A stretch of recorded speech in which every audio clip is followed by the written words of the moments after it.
Hi everyone, it's Roger and James here from the What's on Disney Plus podcast. In this week's episode, we're going to be talking about what we're looking forward to watching in November. We'll also be sharing our thoughts on some of this week's new releases, but some other bits and pieces. But if you haven't already done so, make sure you subscribe here on YouTube. You can also subscribe on the audio platforms as well, Spotify, Amazon, etc.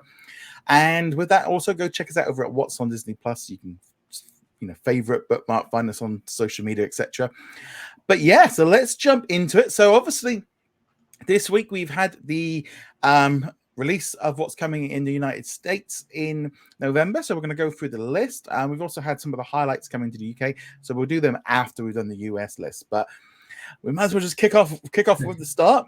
I will say this before we go, just so we're all aware. So we're going to be getting new episodes of Andor every single week. We will also be getting new episodes of the Mysterious Benedict Society, along with the Mighty Ducks Game Changers. So they're going to be, those ones will be dropping every single week.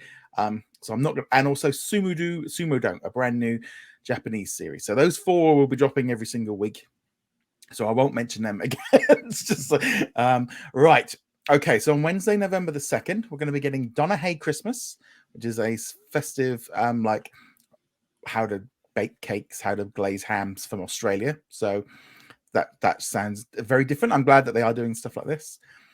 We're also getting a ton of National Geographic content, including Airport Security, the second season of Caesar Milan's Better Human, Better Dog, Critter Fixers, Country Vets, Locked Up Abroad, a really random selection of episodes and seasons, and To Catch a Smuggler. Also some new episodes of Dino Ranch. So that's kind of the first one. Also, the following day on the Thursday, we're getting the making of the making of She-Hulk. So not a huge surprise to see that one dropping in. I'm just trying to think. I don't think I've even I don't think I even watched the Miss Marvel one. I think I kind of drifted off of them. Did you? I did watch it. I don't think well. Yeah, I've watched them. Honestly, they didn't stick with me though. Like a lot of the earlier ones, or the Mandalorian one, you can pull anecdotes from them. You can point to certain things, but I know I watched both Miss Marvel and the Thor one. But other than like a couple technical details where they talk about like the Thor one, they talk about that black and white sequence from on the planet, but I can't remember the rest of them. So obviously they're doing a great job with those, creating very memorable content. Yeah, and an odd one. The following day, on Friday, the 4th of November, we're getting Director by Night, which is a behind-the-scenes look at Werewolf by Night. And I noticed they're not doing an assembled version, which kind of threw me off a little bit. But then the assembled episode might be longer than the actual thing itself. Also true. Yeah.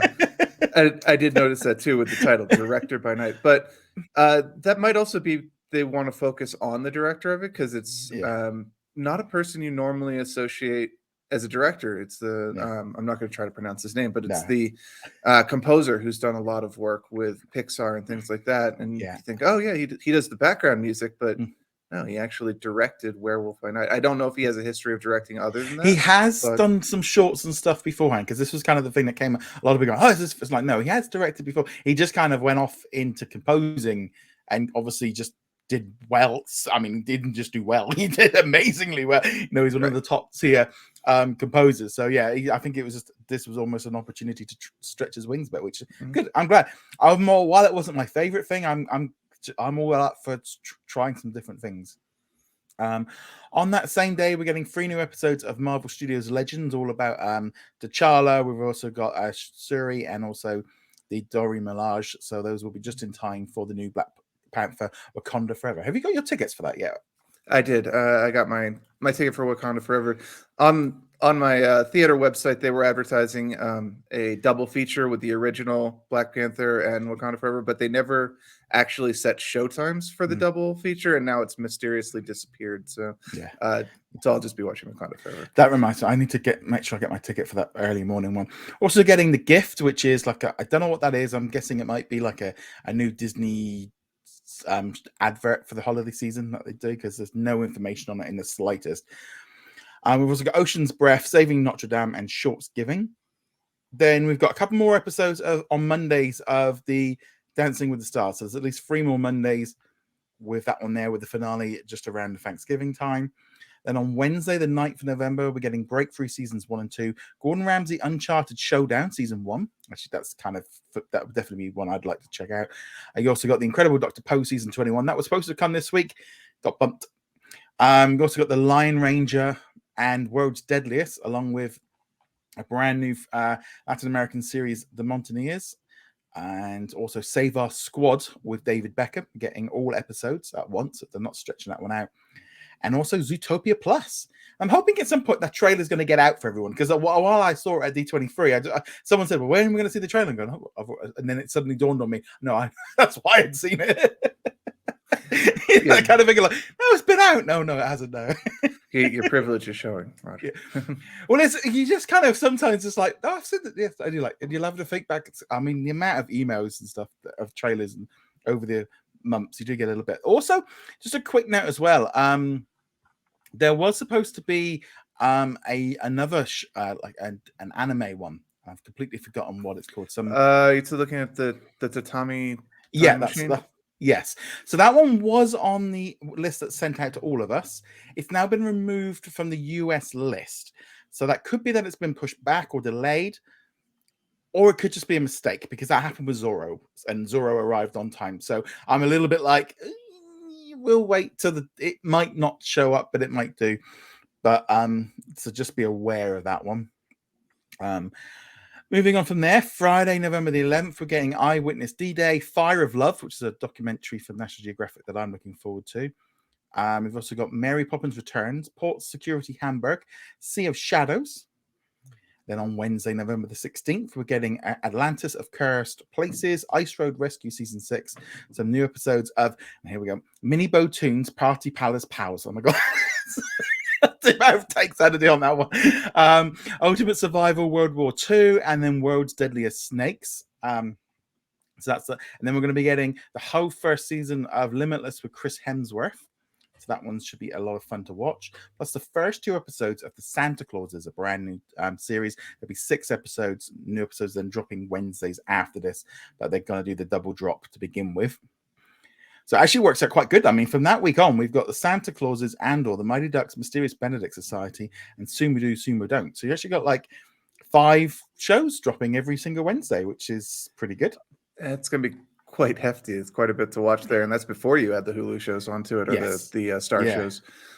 November the 18th, we've got Game of Sharks, the Genoa Bridge Disaster, Me and Mickey and Roadster Races, Diggity Dog, Mickey and Mouseketeers, and Virus Hunters, plus a new special, Best in Snow, plus Disenchanted. So that Disenchanted has moved forward a week. So it's moved away from Thanksgiving and Strange Worlds, and that's now going to have that weekend to itself, which I think is probably for the best. But then it also then cuts in on Mickey, the Story of the Mouse, and the Wonderful Autumn of Mickey Mouse. It's almost like it's a Mickey Mouse birthday that day with 5 Mickey Mouse things. Yeah, it kind of snuck up on us, just like it does every year. Yes, these should be interesting. Yes, I'm really looking for the Story of the Mouse is the one I'm looking forward to probably the most, because I like documentaries about and also this one wasn't created by Disney. I think it was created and then they brought it in. Sometimes they can go a little bit off from the brand that and not too much, because they wouldn't have brought it if it went too far, but they can be pretty interesting. They can be. And yeah, I actually have to agree. I think of the things dropping on that day, that's the most interesting of them, other than say some of the regular shows that we're skipping over. Yeah, like Disenchanted is. I don't have that kind of I enjoyed the first one, but I wouldn't say I'm excited for the second one. I've actually never seen the first one. No, you can watch it now on Disney Plus. I guess so. Then on Sunday, November the 20th, we've got Elton John live, Farewell from the Dodgers Stadium. This is an original concert event. It'll be live at 7:30 PST with the live red carpet, and then from 8 till 10, you've got the actual concert itself. So this is part of his Farewell Yellow Brick Road tour. Now me and my wife, we went and saw Elton John this summer on his farewell tour. It's amazing. It's such he's such an incredible artist. So as someone who's been on the tour, it's like, I'm watching this. This is so I was like, I want to watch this again. It was incredible watching him live. I mean, this would be quite nice watching it, obviously, probably from a better viewpoint than even being about this big behind the piano. Yeah.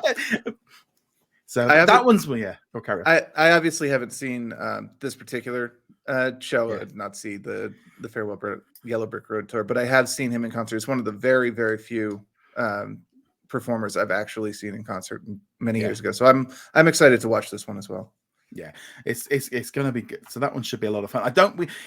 The wording at the minute is so far just it looks like it might just be US, Canada. It might be global. I'm thinking it's probably global, but there's been no kind of press releases really about it. It's still a good month away yet, so that might be why. The only unfortunate thing about this is, of course, it's airing at 8 to 10 PST Pacific time. So like if you're on the East Coast, catching this live is going to be very rough. Oh, and I mean that's like 4 o'clock in the morning UK time. Are you going to stay up and watch it? No, I'll watch the replay. Yeah, it's unfortunate, but I know they're broadcasting it from California, so that's why they're using that time. But with broadcasting from it's from Dodger Stadium. The Dodger Stadium is on the East Coast. Yeah, that's true. Yeah, because unless it's where is it? I don't even know. Well, yeah, but then. Yeah, I'm wondering if the timing is right. The Dodger Stadium is that is East Coast, isn't it? I'm actually Los Angeles. Who are the Dodgers? I'm now where we show our sports. Myself, yeah, I'm now completely questioning myself. No, it's West Coast, I think. And the Los Angeles Dodgers. That'll be. Yeah. No, you can tell I know nothing about Babe Ruth. Is all I know about baseball. That is my entire knowledge. No, I knew it was LA, and then I was questioning myself. Wait, no, are the Dodgers in New York? And now we're completely off track, and I'm sure we're gonna get some great comments on that one. Well, you've got no excuse. I haven't watched baseball since Cal Ripken was playing, so I know that name means nothing to you, but that will mean something to baseball fans. Right. Then on Wednesday, the 23rd, we're getting Egypt with the World's Greatest Explorer, Last of the Giants, Wild Fish, some new episodes of Puppy Dog Pals, The Villains of Valley View, some new episodes, Witness to Disaster, World's Deadliest, Jaws and Sins. Now I always have to check when I read that one out because I misread that one. We've also got Daddy's on Request, which is a new Latin American series coming in as well. And then on Friday, the 25th, we're getting Heroes of the Sky, the mighty 8th Air Force, along with Life and Death in Paradise, Crocs of the Caribbean, and then the Hip Hop Nutcracker, which is being put together by Run DMC's Rev Run. Then on Monday, the 28th of November, we're getting Mickey Saves Christmas, which is a brand new holiday short that will be airing on Disney Channel and ABC the night before. So this one's their big holiday special. And then finally on Wednesday, November the 30th, Buried Secrets of World War II, Firebuds, Spidey and His Amazing Friends, and this one always, The Witch Doctor Will See You Now, which just brings me to that song. The Witch Doctor. And then finally, we're going to be getting the first episode of Willow. So that one should be a lot of fun. I'm really looking forward to that one. Yeah, it's Willow. I think this one's going to be one of those really series that could really like grab attention, or it's just gonna fizzle. I don't know what's gonna happen with this one, especially after we've had some amazing fantasy series with like Lord of the Rings and House of Dragon. This one's got a lot of issues to deal with. It does, but the fact that it's a bit more low key and meant to be a bit more fun might be what separates it out, because obviously House of the Dragon is a very mature title, and then Lord of the Rings, I haven't seen the whole series, but it's not got the same kind of sense of wonder that like Willow had, or even the original Lord of the Rings movies had. So if it can lean into that aspect, like this is a fantasy world, and yes, bad things happen, but we're also having an adventure in this world, then it could kind of cut out its own little place there. I'll be honest. Lord of the Rings, I haven't watched it since episode 2. I've obviously with being away and just with so much coming out, it just and the first 2 episodes just really didn't pull me in. They were so slow. I'll watch it at some point, but it's not high on my list at the minute. I think the not to go into it very much because it's obviously on a Disney show, but I have not connected with any of the characters in it. Like when you watch Lord of the Rings, you connect with the hobbits, or you connect with Gimli or whatever. Yeah. The only character that I've connected with in The Ring of Power was, and I don't even know her name, the wife of Durin The one character that everyone was flipping out about before it came out, which because she's a black dwarf, and she is the best character in that show by far. She's amazing. It's just I've been kind of I think the House of the Dragon pulled me, and I only watched one season of Game of Thrones. It's pulled me in much more. So that's been, and I kind of want to bring. It's a good job we put that one up, because actually, I do believe that between those two shows and She-Hulk, really didn't do Andor very good. It's recently, we just had the Nielsen ratings, and it was in like spot 6 of maybe 600 million minutes, and that's with 3 episodes dropping at once. It really just did seem like all these shows at once have really kind of just sucked the air. And also the I can't think of the name, the Netflix series from Ryan Murphy also just really just soaked up the amount of minutes people could watch. I don't know. I don't actually know what the Netflix series is. Dama or something like that. Anyway. Anyway, yeah. But yeah, it does feel like, especially the last several weeks, that there's just been so much coming out, not just from Disney Plus, but HBO, Amazon, supposedly Netflix, although I missed that one completely. Heck, I'm sure even like Paramount Plus probably has something coming out right now. I don't have a clue what it would be, but I'm sure they've got something. And it really has taken away from, you have to pick the best of the litter, which is good from a consumer perspective, because like if you're really into House of the Dragon, that's right there, and you got some more fantasy with Lord of the Rings. If you're really into Star Wars, you got Andor. But finding enough time in the week to watch all of them is really tough. Yeah, it has been.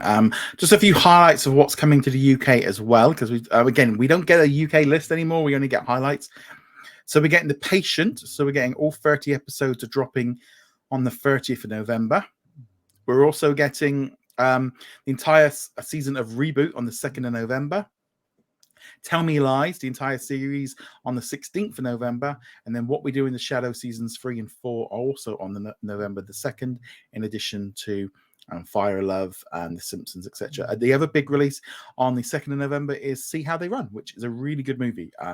Got to see that one a London event last month, and it's such a great movie, so I'm looking forward to that one. But one thing I wanted to bring up from the UK point of view was they seem to be sliding into this binge drop system, where they are dropping an entire series after it's already aired in the US. So rather than getting like the weekly drop, which Canada and Australia are getting, they seem to wait till it's nearly over, and then we get the full blast, which I don't know if that's if they're trying something out, if they're doing some testing, or if it's a logistics issue with subtitles or something like that. But it does seem to be like something that they are desperately seem to be trying here, with the amount of shows seem to be doing this lately. Or they could just release them at the same time and we wouldn't have to worry about it. But yes, them doing it as a batch drop does make a bit more sense, because if it's already been out in the States or Australia or wherever for a month or 2 months or half a year, you're not going to get the same kind of engagement doing the weekly drop, because it's like you watch the first episode and you're like, oh, this is really good. And rather than going, oh, I'm going to wait for episode 2 and 3, this has already been out in America.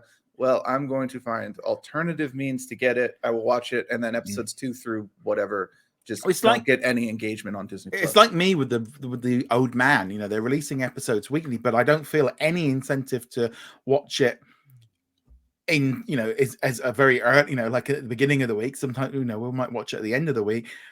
We're a bit like, well, it doesn't matter. It's been out for 3 months. I'm not doing reviews for it because it's just too old. And so it's the same thing with like Reboot and The Patient. They're so late that there's no point in really, there's no rush to watch them. Right. And there's no talk about them online, because you go on, let's talk about episode 3 of The Old Man. Inevitably what will happen is, I'll pop into the thread. Obviously I won't, because I'm not on social media, but I'll pop into the thread and be like, oh yeah, look forward to what's coming in episode 5, where they build on it. And you're just like, thanks. Awesome. Yeah. It's kind of interesting, because I do feel like the November list for the UK, we're having like Reboot, See How They Run, The Patient, and a few other ones in there. There's some big series in there, some big adult shows to help boost up the month, but along with all those other Disney Plus originals. Plus also international originals. I mean, when you look at the Canada list, and I don't want to go through them. I mean, at one point I think we're getting like nearly 6 to 7 international episodes a week of news of all the Korean, Turkish, Latin American, French, all these different shows are all coming in, and you're really starting to see now the train is going now. We're getting a lot of content, and you're seeing it even dropping into the US with a couple of shows dropping in there.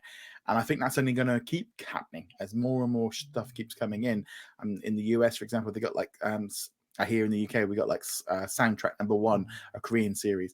So yeah, there is a lot of content dropping in during next month. November is stacked. Yes. I mean, it other than Andor, it may not have like the tentpole series, but there's several that are mini tentpole series, like Santa Claus and so on. It's going to be tough to keep up with everything, honestly. Yeah, there's going to be a lot of stuff. So, what's kind of so other than Andor, what else is jumping out to you? It'd be hard to pick some out. Fire of Love looks really good, about the volcano.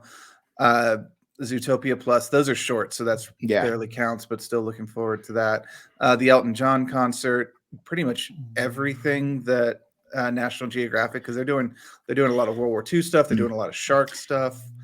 See, I wanted to bring something up about those ones, because there is a lot more mature. It's almost like they've gone, right, we're going to put on a lot of the mature National Geographic content here, like Banged Up Abroad, what do they call that, Locked Up Abroad, and a few other things.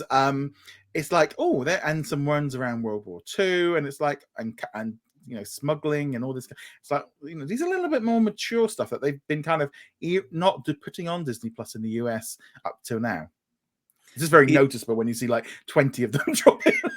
It is true, and in a lot of cases, we're not talking about like they're super mature, but a lot of these are World War II. That means you're going to be talking about people dying. One of them is on D-Day. A lot of people died on D-Day. Things like that. Said, it's not sugar-coated content. It's National Geographic as well. So unless it's explicitly marked as for kids, you can expect that these will be touching on some very very sensitive topics. And then of course you've got Fire and Love, which is about 2 people who die in a volcano blast and how they got there, kind of like we had that Avalanche one a couple of months ago. They're not holding back. Because I'm interested in that as well, because I've been to a couple of volcanoes and stuff, so it's going to be interesting. The one that's actually caught me out was Sea of Shadows, and I didn't realize it was. I've just looked here; it is actually on Disney Plus here already in the UK, and it's all about like Mexican drug cartels and Chinese traffickers joining forces to poach the rare fish. So it's the a bit more serious stuff, and I do wonder if they're kind of, again, this gradual drip feed to get ready for this, and we've been saying it every month this year. For this general entertainment, but they're doing something. I mean, they're still. Hopefully we get some news of what's coming up pretty soon. But they are slowly doing it. But then at the same time, we're getting a whole bunch of Mickey content as well to celebrate his birthday. So you got polar ends of this one in November.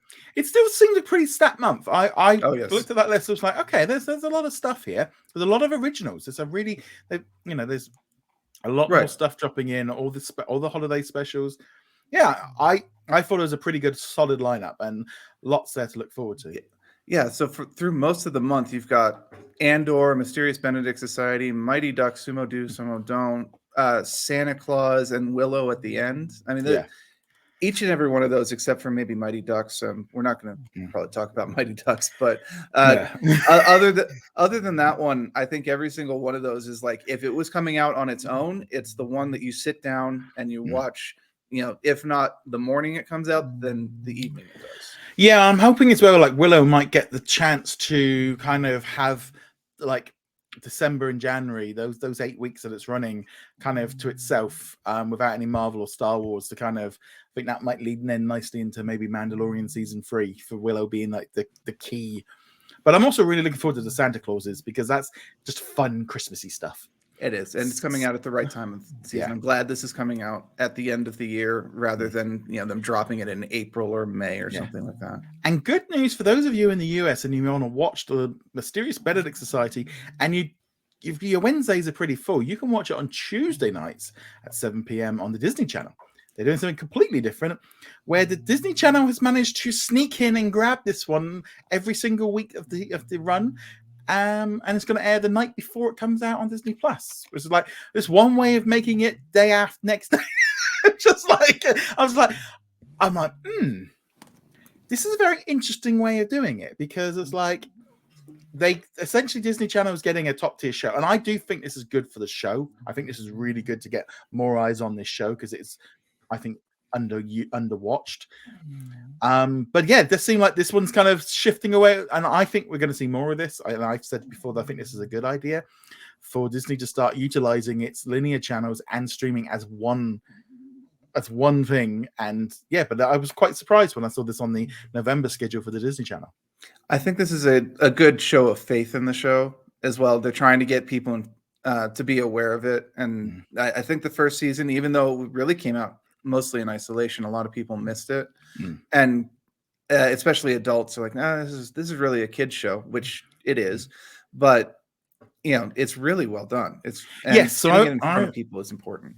Yeah, so I got to watch the first couple episodes of the series, and it's really good. It kind of shifts tone a little bit with them going on a big ship trying to chase down Mr. Benedict and also number 2. They've been kind of kidnapped by Dr. Curtin, and again, it's just really good. It's nice to be back on into all. So I'm looking forward to watching the rest of the series. Now, also a quick note. Check out over on the YouTube channel this week and from yesterday, I've got interviews coming up with pretty much all of the cast, and also the showrunners and executive producers.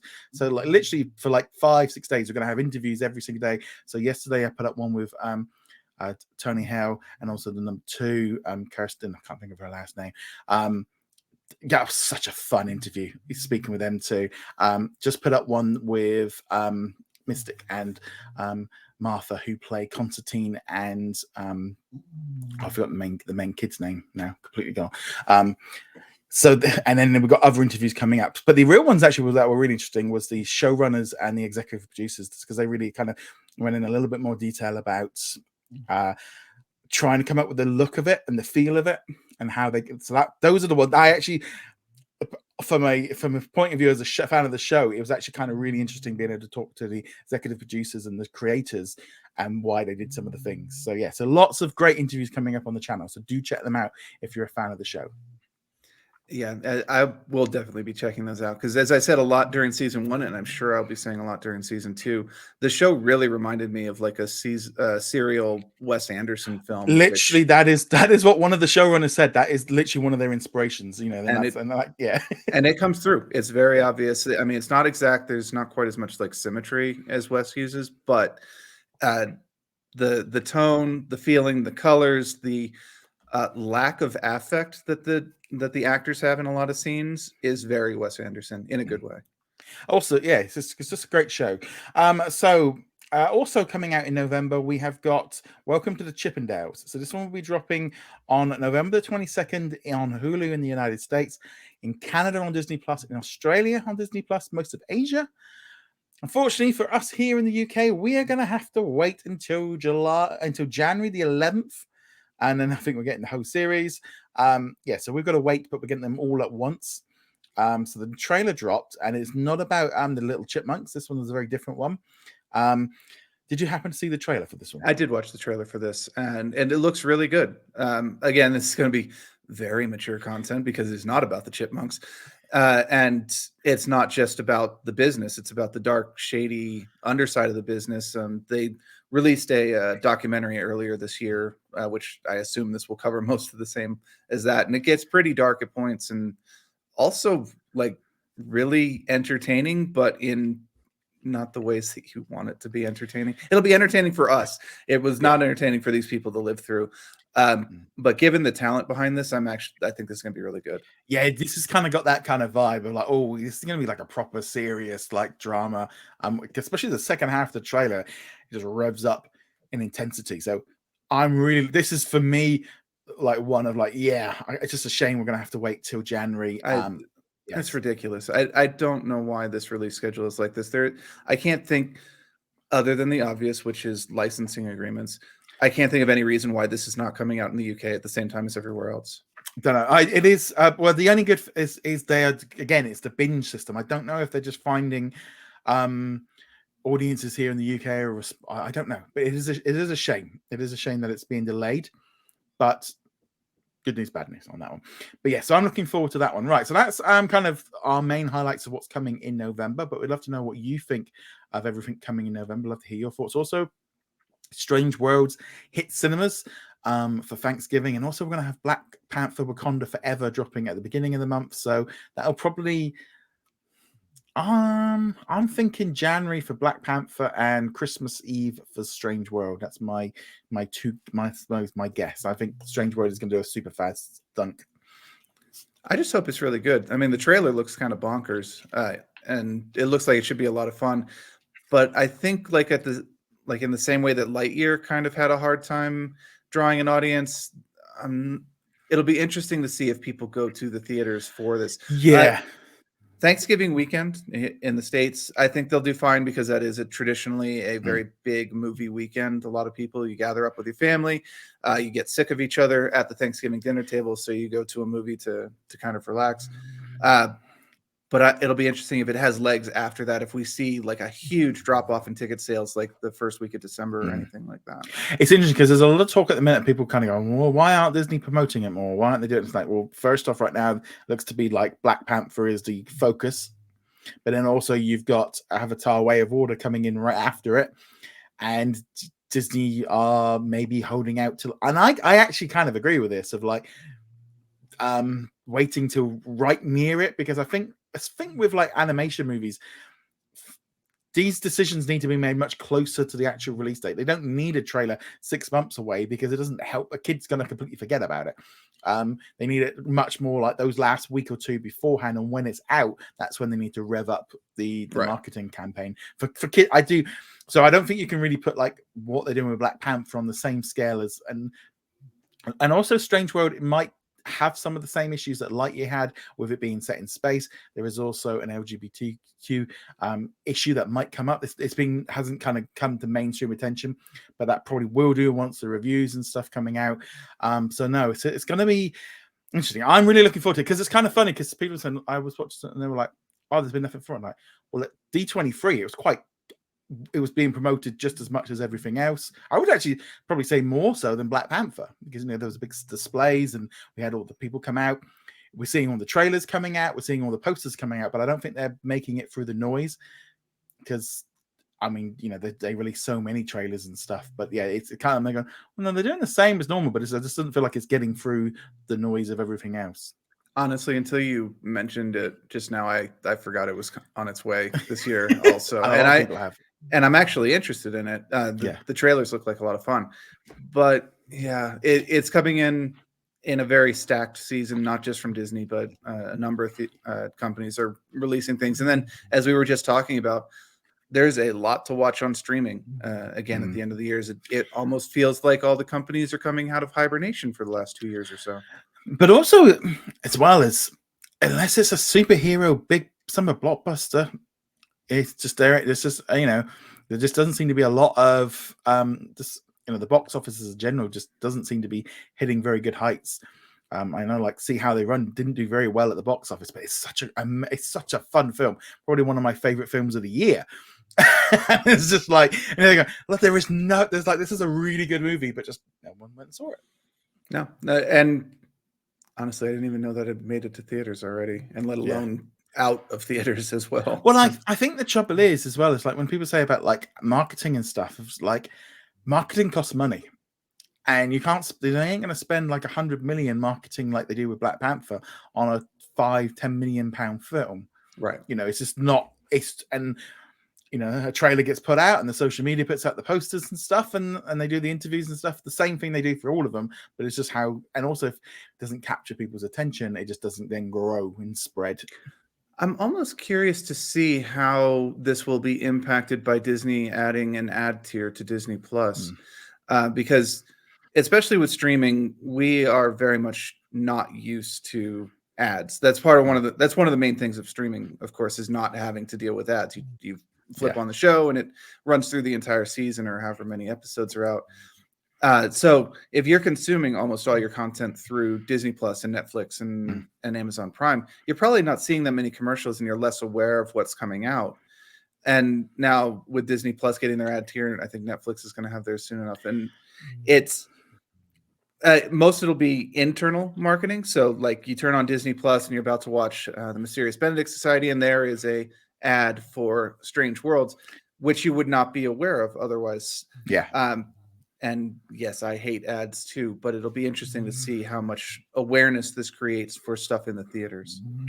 And recently, you've all had to sign a new agreement, basically kind of agreeing to the terms, because they are going to have some bumpers before content. So even if you're on the ad tier version, you might still see, and I'm kind of like okay with this, because like most of them do this, a 10-15 second advert about something else on your streaming platform, like you say, or an advert, I mean, I can see you can come to Disney World, that kind of thing. I think you are going to see more of that, because they're, you're essentially, as you say, it's internal advertising. And sometimes even just promoting, like say, for example, like now, if you turned on like Rosalind and you had a little trailer for Matriarch before it, and maybe not, I don't think you should have the full trailer, but a 10-15 second bumper is enough just to kind of prompt you.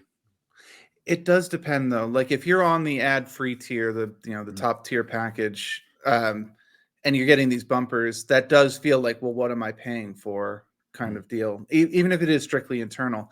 And it also depends on, let's say you're going to binge a show. You're going to, binge, you put your kid down and they're going to watch Mickey Mouse Racers. Is there going to be a bumper in front of every single episode, or is it only the first episode you watch, and so on? Because that can make a difference in how the perception is. Because, we're seeing the stuff with YouTube right now where they're like, you get 4 ads in a row, and it's like, I wanted to watch a 40-second video and I've got 5 minutes of ads. People are not going to put up with that. No, but yes, at a 10-second bumper once an hour or once per like viewing session, it's still not ideal, but it's okay. I mean, it's kind of standard with, I think, and especially as well, if you're advertising content on Disney Plus, it's kind of like, it's like, look, there's something else here to watch. And if they got it, as long as they got that skip button, that's the main thing. But yeah, so there's obviously the ad tiers coming up pretty soon. Hopefully we find out more. There is a investors call at the beginning of November. I'm hoping we either find out more there, or they've revealed like an investors day for the ad tier and what they're doing. But it's that kind of weird thing now. I'm just like, right, if they're going to do this ad tier, are they going to do the general entertainment now? Because if they don't do it now, it ain't happening until Hulu's done. And that's kind of my gut right now. It's like a 50-50 of when this is going to land. It's like, it's getting close. It's getting close. Yes, it's going to be interesting to see. There will probably be a content drop with it to justify it, but it's not going to be nearly as big as when Star got added into. I think the best thing they need is TV shows. I actually think the TV shows are where they will do better with the ad tier, with TV shows. The movies are a little bit harder because nobody wants to have it, but it's going to be interesting when we get into that zone. Also, just a quick other note about November. If you're in the Philippines, good news. The Disney Plus is going to be launching on Thursday, the 17th of November. Going to be the 2 plans. There's mobile plan and premium plan. Mobile plan is around about $3 a month, or $20 annually. And the premium plan is about $6 a month, or $50 annually, US price that is. So the mobile plan is limited. You can only watch one stream at once. You can only watch it up to 720. And that's how it is. And then if you want the full package, you then have to have the other option. So if you're a single viewer at home, I don't know, it's a good price. But obviously as well, you got to remember market the area, the Philippines, how much a dollar is worth for how many hours, there's a lot more to it than just a straight up single figure. Looks like it might be a Hotstar. They're not really Hotstar. There's no like reference to Hotstar in it. When you click on it, it does take you to hotstar.com. But recently we've seen the app launch across the Middle East, Africa, and they got like a different app to what we have. and it's kind of basically like a hodgepodge between Hotstar and Disney Plus. It looks like they might be getting it.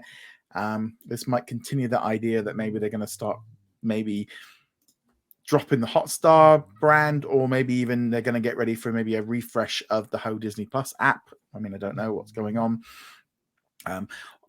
Something's going on back there, because even the Novi that was making it, which was a Disney company, has now rebranded itself like Walt Disney Southeast Asia or something like that in the App Store. So there is stuff going on in the background, but yes, it's good. And I am very, very jealous of those of you in the Philippines, because the WWE Network is going to be part of this. You're going to have access to all the premium events, like the upcoming Crown Jewel, and obviously like Halloween Havoc, and actually they'll be done by the time this one comes out. So you get the Royal Rumble, WrestleMania. Then I'm just like, oh, Indonesia's got it now, Philippines has got it. I want to. It's like, if I could get that in there, then worlds collide. It'll be great. So I'm looking forward to it. Just literally there. If I just pop this up just a little bit, you can see there my championship. Mm-hmm. So I'm definitely in the crowd of So for me, that would be great. So I'm looking forward to it. But right, okay. Let's now, before we get into some quick reviews, say hello to some of our supporters on Patreon and YouTube channel members. So these you can support us from as little as $2 a month. You get extra access to like our weekly Q&A. So big thank you to Tim, Chuck, David. We've got Man Maud, Raphael, Adam, Dana, Ricky, Dave, My VCR Still Works, Bina, Joshua, Dawn, Martin, and Sarah. And a big thank you as well to Babak. We've also got Paul, Daniel, Elliot, Danny, Aero, Daniel. We've got Cody, Connor, Caleb, Red Mars Man, Nick, Miken, and we've also got Gavin, Chris, Joseph, and Lauren, Sarah, and Andrew, and Darren. So thank you so much for all of your continued support. Right, let's now talk about what we've been watching on Disney Plus this week. But before we go into them, I have been able to watch the entire shorts of Star Wars Tales of the Jedi, which is coming out on Wednesday. 6 new shorts. Can't do a full review until it's out, but all I can say, it looks gorgeous. It's so much better looking than the Clone Wars. 3 on Ahsoka, 3 on Count Dooku. The 3 Count Dooku ones are my favorite. You get to see a little bit of life before he turned to the dark side and why he turned. It's just really good. There's an amazing fight between an Inquisitor and Ahsoka in one of them. It's just really good. This is, to me, like, this is where they should carry on with. It's like, I saw this, like, we want more of this. Like, this isn't like a never-ending supply of. It's almost like a really good episode of the Clone Wars when you take away all the filler, because it doesn't have to meet 22 minutes. Just really good. So everyone needs to check this one out when it drops on Wednesday. Speaking of, like, how long is each episode, give or take? Between 10 and 15 minutes. They do vary a little bit. So good little bite-sized chunks. And one other, there are 3 episodes each. Is it each episode is its own story? Sorry, or is there a continuous story through? All completely different, and also they move around a bit in terms of timing. A couple of them are before Phantom Menace. A couple of them are during. Some of them are after. Yeah, so they move around the time. They're all completely. Yes, an anthology series, so they're all completely separate. Traditionally, anthology series are very hard to get audiences for, because people prefer the Andor style content or Mandalorian style content. But I am super excited for these, especially the Ahsoka side. But interesting that you say you prefer the Count Dooku side. Looking forward to those, and hoping for maybe some Qui-Gon, because I know he's involved with the early days. You'll be all right. You'll be good. You'll be good on one of them. So there's that one. As I said, I spoke about Mysterious Benedict Society already, so you're going to want to check that one out when that one drops on Wednesday. There'll be 2 episodes to start off the brand new series, so you want to check that one out. This past week, we had Matriarch, a new horror film that dropped. Really freaky, really weird. Not my normal cup of tea. I'll be honest. It's not. I'm not a normal horror person. There is some disgusting scenes in it. Even my wife, because she said to me yesterday, any suggestions? I said, well, you got Grim Cutty and Matriarch you could watch. So she watched Matriarch. She goes, oh, it was a bit weird. I kind of enjoyed it. It didn't go it went completely different than where I thought. It is set in a British village, and they're not all like that, honest. Really freaky. But as someone, I don't know if it's because I don't watch enough of this stuff. So if I watch 1 or 2, it kind of like, oh, this is nice and refreshing. It kind of felt like almost like a extended episode of like American Horror Story, because it was only like 18 minutes. So it's kind of like, I think it's part of the bite-sized Halloween kind of thing. But yeah, Matriarch is a if you fancy something for Halloween, give that one a go. It's definitely a bit weird. Yeah, I have not seen it, so I can't speak to the actual content, but it's very obvious that, if you want something that's kind of fun and light and happy, you've got Hocus Pocus. If you want something a little more gritty, a little more bloody, a little more like slashery and, just Halloween, get you in the like, I want to get scared, I want to get kind of grossed out. This one, and to a lesser degree, Werewolf by Night, which of course is the sanitized MCU, but still pretty mature. Yeah, so Matriarch is, if you're fancying something a little bit horror, you'll find it on Hulu in the US and on Disney Plus elsewhere. But yeah, so that one was definitely an interesting one. I'm trying to think. Watched the episode this week of the Kardashians. They went to Vegas on holiday for some of them, and then also some of them went to Miami. Me and my wife were watching it last night, and again, it's just all about their life and their jobs and what they do. And we were like, we were kind of going, man, just keep jumping on private planes and flying off and moaning about the paparazzi and stuff. But yeah, we're just really enjoying this kind of look. It's like almost like you can look through their life and go, wow, just like these people are just not on this earth in the slightest. It's just like they're completely gone. Also, 2 new episodes of the Emilio Show dropped internationally on Disney Plus and on Hulu in the US.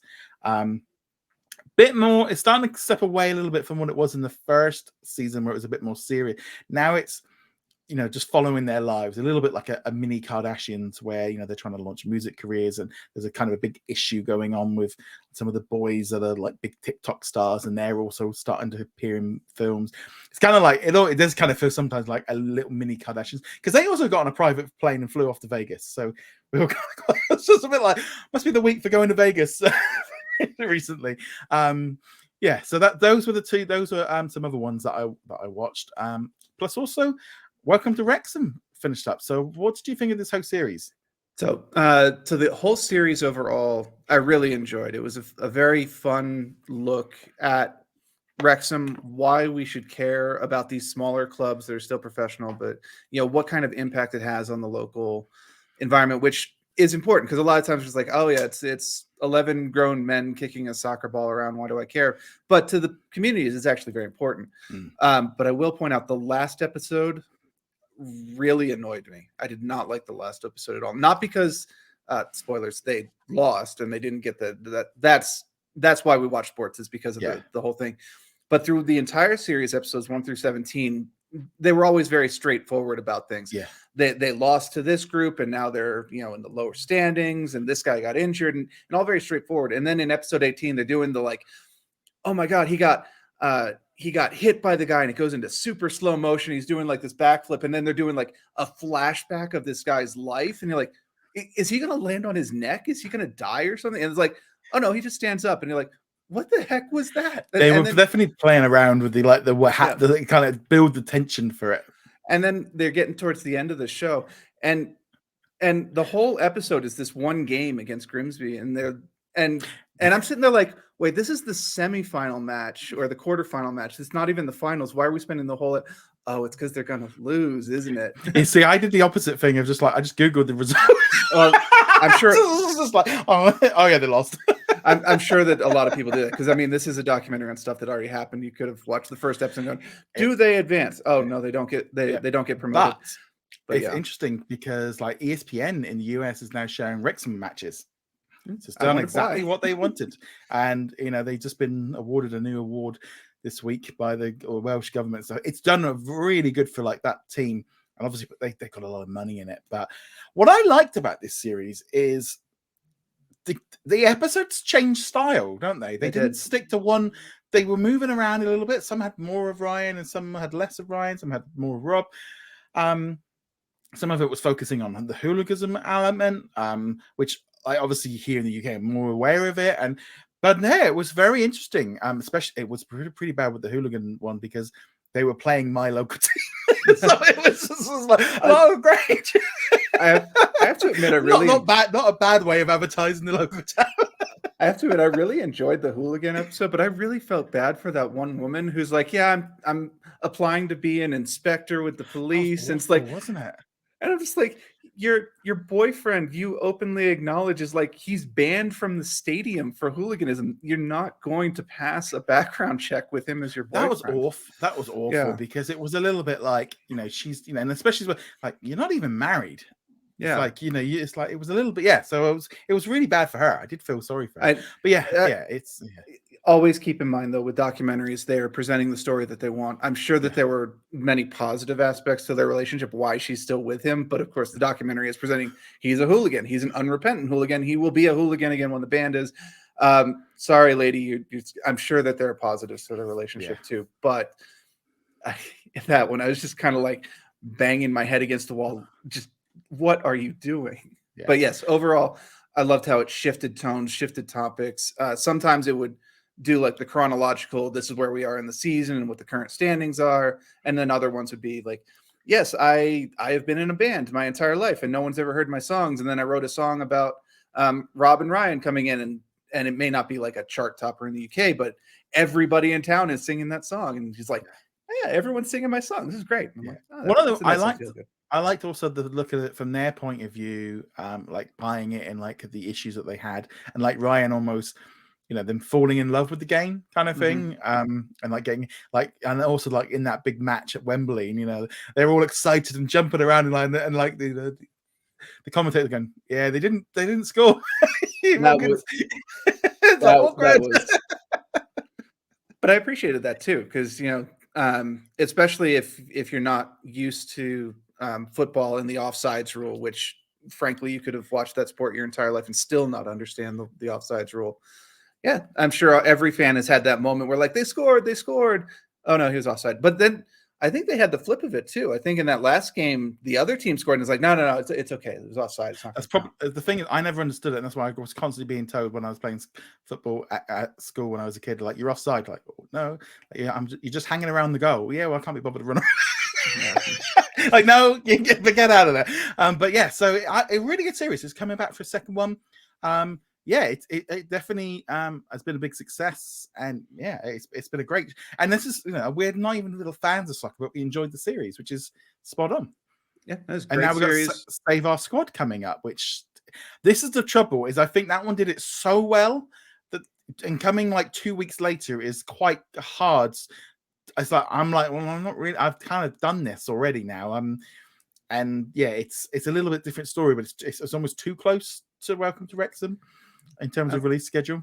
At least Save Our Squad is focusing on kids, so it's got a different theme, and it's Beckham coming in and hopefully fixing things up and giving these kids a chance who otherwise wouldn't. But yes, it does feel like we're just kind of like, ooh, Welcome to Wrexham, and now here's the David Beckham version. And also, if you're on Apple, watch Ted Lasso, even though that's fictionalized, because there is a common theme going through right now. I binged both seasons of Ted Lasso. Great. It's a fantastic show. Yeah, it's really good. I'm glad it's a really good show. It's about one of the only things on Apple that I'd say that about. But I'd have to agree with that. I don't even have a subscription anymore, because I said to my sister, "Are you watching anything on this?" No. Well, then why are we? I do want to watch For All Mankind, but that's because I'm a huge space junkie. And Foundation, which is based on Asimov's writing, was really good. However, I understand from people who've read the books that they took a lot of liberties with it, so I'd be kind of surprised if it's quite as popular. Yeah, I did try For All Mankind, but it didn't click, and I forgot all about it. I heard the first season's not that great, but it picks up. But I can't speak to it. I haven't seen it. I have no Apple subscription. When Ted Lasso season 3 eventually drops, I will probably get a subscription and watch the whole thing in one go. And who knows, I'll try something else. Apple, if you guys can get some more content, I'll be happy to watch your stuff, but you really need some content, guys. They do seem to have kind of like, I would almost say, like, realize that they just you can't just keep chucking stuff on there in the hope of catching up. It seems like they've kind of gotten on to that idea that they've got or they've had their budgets cut or something because that didn't do what they thought. Once me and my wife get another phone, then we'll have another free subscription for a bit longer. That's basically how we're going to do it. Right. Also, we had the 7th episode of Andor. So this one dropped on Wednesday. Kind of really just an episode we weren't really in that like free arc one. This one was a little bit more individual, and it was really just kind of like the impact of what had happened in the heist of the Empire starting to realize something's happening, and she's putting two and two together and kind of going, look, there's stuff happening and it's not random. And then just like Andor going back home and having a thing with his mum about wanting her to leave with him. It was kind of like that thing is like, and really nothing really happened. There was some more stuff with like Mon Mothma and stuff, but it was more of just like setting everything up. There wasn't really anything on its own to kind of go, oh, that was amazing. I wish I could talk about it. Unfortunately, I can't. I'm very disappointed because this is like the one thing this week that I really wanted to watch, and I have not been able to watch anything. I'm not going to go too much because you all don't care, but my schedule has been really bad this week. And also, the Disney Plus app on my Xbox broke. Ooh. The Xbox is fine. It's not a problem with the Xbox. What Xbox have you got? But I've got an Xbox Series X, which is the current one. Yeah. But the Disney Plus app loads and then crashes and then loads and then crashes, so I can't watch it. I mean, obviously I have other means of watching it. I can watch it on the computer and stuff, but on top of my work schedule being absolutely bonkers this week, I was just like, I don't have the mental energy to deal with this right now. It's that kind of thing as well. If like for me, I have like Sky, I have Disney Plus on the TV, on Sky Box, on PlayStation, and on the Xbox. So it's like you can jump around, and it's most of the stuff I watch through the Skybox because it's just the easy bit. But except for like the WWE app, I have to go into a different way and watch it. But yeah, so it's one of those like weird things. Also recently, I just remembered, finished off the first season of Wedding Season. We did a binge the other day to finish that one off. Really good show, just such a good show. It was one of those ones of like Disney Plus Day, and I saw a few episodes before it because I got to speak with some of the cast. And then Disney Plus Day happened, and then because we were out and obviously in LA. And it was just like, it was like, oh, I actually caught up on that one. And yeah, that was definitely one to check out. We also been watching the Old Man. I'm trying to think what else I've been watching this week because yeah, it's just trying to catch up on everything is quite difficult. I'm trying to think of what else came out this week. Did you happen to watch The Bear in the Big Blue House? Because obviously that's the one that everyone was talking about. I can't actually tell if you're being ironic or not. There's a lot of people on our Facebook group and on social media that are really, really excited about this series coming back so much. I'm just looking here now, seeing if it hasn't trended here in the UK. No, I don't. Yeah, I suspect that this is a largely American one because it was coming out after I was too old to be watching shows like that. But I do remember it being exceptionally popular and. Apparently it's aged pretty well, which is good. And I'm happy for people who. Yes, it is really good for people to watch it. It's kind of, this looks like, because it's still in the old, because this is the trouble with a lot of the stuff in the 90s and the noughties, was the TV stuff was made in like 4:3 ratio. It was never made in widescreen. So obviously putting it onto, and they're not, and I don't think they're not spending the money on remastering it. I think it's as the good a quality as you can get. So it does look a little bit grainy. I did watch at least a third, so it's a fifth of an episode this morning, just to see what I got for the intro and a little bit like, I don't need to watch any more of this. Because again, I was too old when this I was like nearly 18, 19 when this came out. I was not the target demographic. No, and this is being added so that people who did grow up with the show can share it presumably with their own kids and have that connection because we like to expose our kids to the things that we ourselves grew up with. Like if I had a niece or nephew over here, I'd probably put on something like Old Sesame Street or Mr. Rogers' Neighborhood, things like that, which we're big over here. Reading Rainbow, but also you've got the current content as well, and kids love Bluey and so on, and that's the I obviously for obvious reasons have never seen it, but every parent I talk to is like, Bluey is one of the best things on TV right now. It is just constantly in the streaming chart. It's constantly trending. Parents are watching it because it's got something that parents can enjoy with it. And I think that's a key. And there's that many episodes as well that the story keeps changing and stuff, which is why they like it when a whole new batch drops, because kids tend to watch the same thing over and over with. But yeah, so those were the other big releases. So I'm just those were the main ones. I'm just looking here on Disney Plus, seeing what else. I think that was it really. I think that's the main one.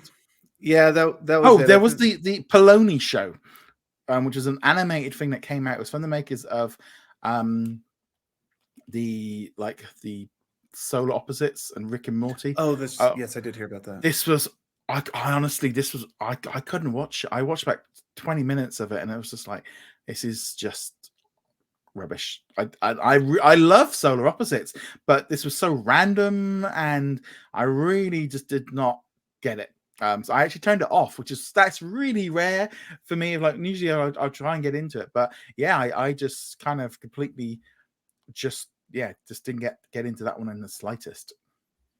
I didn't really hear much about it. I knew it came out, and I heard people talking about it when it came out, but the talk about it died off just almost immediately. Yeah. So it might just be it needs to find its feet, and it's looking for a very specific audience. Because if it's like really just weird, bonky randomness, then there's a specific type of viewer it's aiming for, and they need to find it. But I don't think I'll ever touch it, honestly.